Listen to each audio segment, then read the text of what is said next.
You're listening to That Home Loan Hub. I'm Zibuni Salimova, here to make home loans and property investing simple, smart and stress-free. Let's get you closer to your property dreams. If you want to learn about budgeting, or what does this word even mean, well, tune up. I've got James with me in the house and we're going to talk about budgeting. Hello, James. Yay! Budgeting, your favorite. I can see the excitement in your eyes. Yeah, and she's not being sarcastic. I mean, I was just doing my budget again yesterday or over the weekend, I think, because my situation, as your situation changes, your budget needs to reflect the situation. So it's good that we're talking about budgets today. Okay, so budgets. What's the number one thing people need to know when they sit down to do their budget? Because for someone that never done it before, it can be so overwhelming. It can be a point of, oh my God, what am I doing with this? Where do I even start? Too hard, walking away. Well, I think the first thing is just at the start, keep it nice, keep it really simple. So it's probably a bit tricky to just start off straight away with a budget.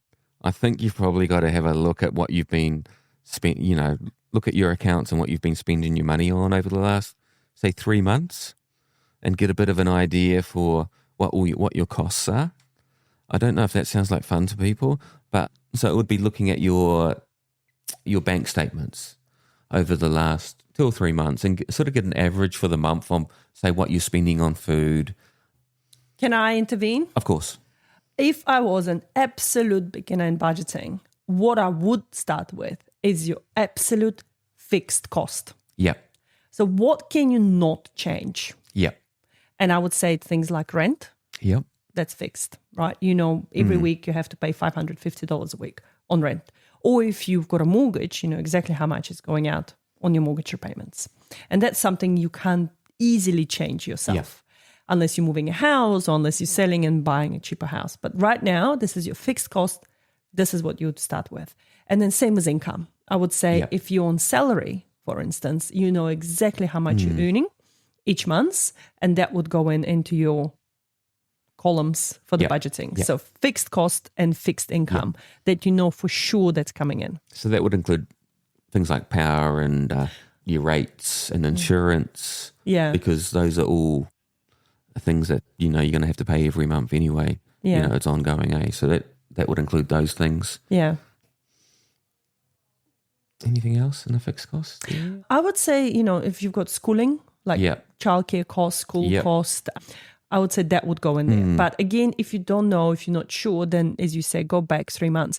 And to be honest, with the power of AI these days, AI can actually do the budget for you. So you just need to drop it into the ChatGPT the last 3 months. Statements. Yeah, your bank statements. And you could just say, hey, I'm doing my budget. Can you help me to understand my costs, And it will give you amazing breakdown straight away. So you don't actually have to sit there with a calculator in hand, calculating every single point.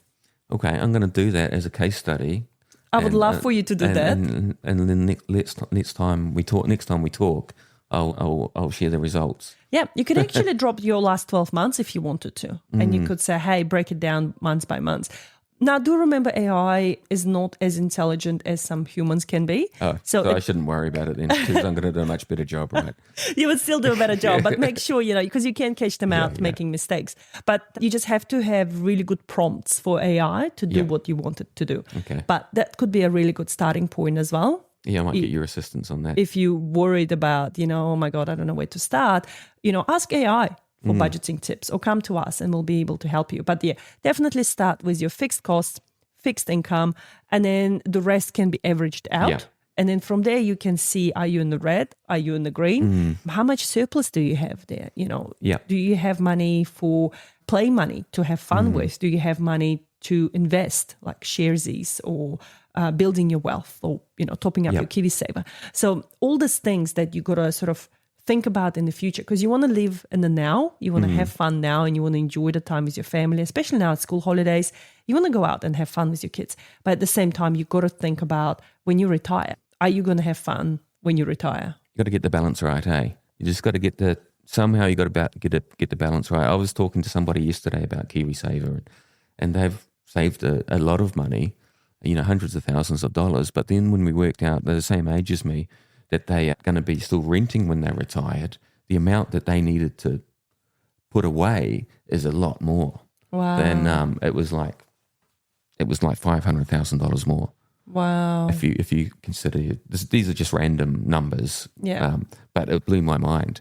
If you're going to be renting over when you're retired, you need a lot more money. Yeah. And you're not really building towards your net worth if you're renting, right? No. If you guys missed our episode on net worth, go back and listen to one, because this is where we dive into how having assets increases your net worth. So if you're renting, then you've got no asset to show for, and it's just money that's going out to someone else's mortgage. And the rent's about the same as what the mortgage is at the moment for a lot of people. The other thing is, I'm glad you brought up surplus. If you do see that you've got a surplus, then you might start thinking, oh, how do I use that surplus? Now, most people spend more than they earn. Yeah. No matter how much money you make, most people will spend more than they earn. It's crazy that we're like this, but this is pretty much what happens. So, but if you do have a surplus, you can then use that surplus. You can put some aside for yourself, but generally speaking, you could put the other third of it into KiwiSaver. The other third could go in your mortgage. So if you're making sure that any extra money you've got coming in terms of your budget surplus, that has actually been used effectively rather than just upping your spending on nice to haves. So that would really pay off for you over the long term. Yeah, exactly. So I think step number 1, see if you can do it yourself. If you can't, reach out to us. Yep. Use ChatGPT. But again, remember, ChatGPT is probably not going to do it as easily. It does give you some easiness in it, but at the same time, it does make some errors. Reach out to us. Would love to help you. And then, as you said, the third step is to find out if you do have that surplus, what do you do with that surplus? Yep. But if you have a big shortfall, what do you need to do there as well? Yeah. Yep. Exactly. Yeah, and there are lots of different budgeting sheets out there that you can just download online and play with it. But keep it simple first. Yeah. I would say start very, very simple, very basic, and then build yourself from there. Yeah, and if you don't put too much discipline on yourself when you do the budget, don't make it too hard. Like, don't say, oh, I'm only going to spend $1,000 on groceries this month when you're a 5-person family. Like, that's really hard to achieve. Be realistic. So be realistic about what the targets are that you're setting for yourself. Make sure they're achievable. Awesome. Cool bananas. Thank you, James, so much. And for those that are listening in, and if you've got any topics for us to cover, please let us know. Would love to help you to achieve your financial goals in 2026. Cool. Bye. And that's a wrap on That Home Loan Hub. Don't forget to hit subscribe and join me next time for more property tips and tricks. Your next smart move starts here.